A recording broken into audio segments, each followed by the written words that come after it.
ಓಂ ಶಾಂತಿ. ಮುರಳಿಯ ಮುಖ್ಯ ಸಾರ ದಿನಾಂಕ 30/11/24. ಬಾಪ್ದಾದ ತಿಳಿಸ್ತಾ ಇದ್ದಾರೆ, ಮಧುರ ಮಕ್ಕಳೇ, ತಂದೆಯನ್ನು ಪ್ರತ್ಯಕ್ಷ ಮಾಡಬೇಕು. ಅದಕ್ಕಾಗಿ ಮನಮತವನ್ನು ಬಿಟ್ಟು ಶ್ರೀಮತದಂತೆ ನಡೆಯಬೇಕು. ಆಗ ತಂದೆಯನ್ನು ಪ್ರತ್ಯಕ್ಷ ಮಾಡಲು ಸಾಧ್ಯ.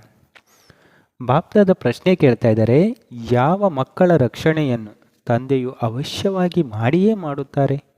ಬಾಪ್ದಾದ ಉತ್ತರ ಹೇಳ್ತಾರೆ, ಯಾವ ಮಕ್ಕಳು ಸತ್ಯವಾಗಿದ್ದಾರೆಯೋ ಅವರ ರಕ್ಷಣೆಯು ಅವಶ್ಯವಾಗಿ ಆಗುತ್ತದೆ. ಒಂದು ವೇಳೆ ರಕ್ಷಣೆಯಾಗುತ್ತಿಲ್ಲವೆಂದರೆ ಆಂತರ್ಯದಲ್ಲಿ ಒಂದಲ್ಲ ಒಂದು ಸುಳ್ಳು ಅಗತ್ಯವಾಗಿರುತ್ತದೆ. ಮುರಳಿಯನ್ನು ತಪ್ಪಿಸಿಕೊಳ್ಳುವುದು ಸಂಶಯದಲ್ಲಿ ಬರುವುದೆಂದರೆ ಆಂತರ್ಯದಲ್ಲಿ ಅಲ್ಪ ಸ್ವಲ್ಪ ಸುಳ್ಳಿದೆ ಎಂದರ್ಥ.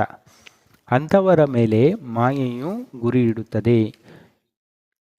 ಇನ್ನೊಂದು ಪ್ರಶ್ನೆ ಬಾಪ್ದಾದ ಹೇಳ್ತಾ ಇದ್ದಾರೆ, ಯಾವ ಮಕ್ಕಳಿಗಾಗಿ ಮಾಯೆಯು ಅಯಸ್ಕಾಂತವಾಗಿದೆ? ಬಾಪ್ದಾದ ಉತ್ತರ ಹೇಳ್ತಾರೆ, ಯಾರು ಮಾಯೆಯ ಸುಂದರತೆಯ ಕಡೆಗೆ ಆಕರ್ಷಿತರಾಗಿರುತ್ತಾರೆ ಅಂಥವರಿಗಾಗಿ ಮಾಯೆಯು ಅಯಸ್ಕಾಂತವಾಗಿದೆ. ಶ್ರೀಮತದಂತೆ ನಡೆಯುವ ಮಕ್ಕಳು ಆಕರ್ಷಿತರಾಗುವುದಿಲ್ಲ. ಬಾಪ್ದಾದ ಧಾರಣೆಗೋಸ್ಕರ ತಿಳಿಸ್ತಾರೆ, 1. ನಮಗೆ ಓದಿಸುವವರು ಸ್ವಯಂ ಜ್ಞಾನಸಾಗರ ಬೆಹದ್ದಿನ ತಂದೆಯಾಗಿದ್ದಾರೆ. ಇದರಲ್ಲಿ ಎಂದಿಗೂ ಸಂಶಯವನ್ನು ತಂದುಕೊಳ್ಳಬಾರದು.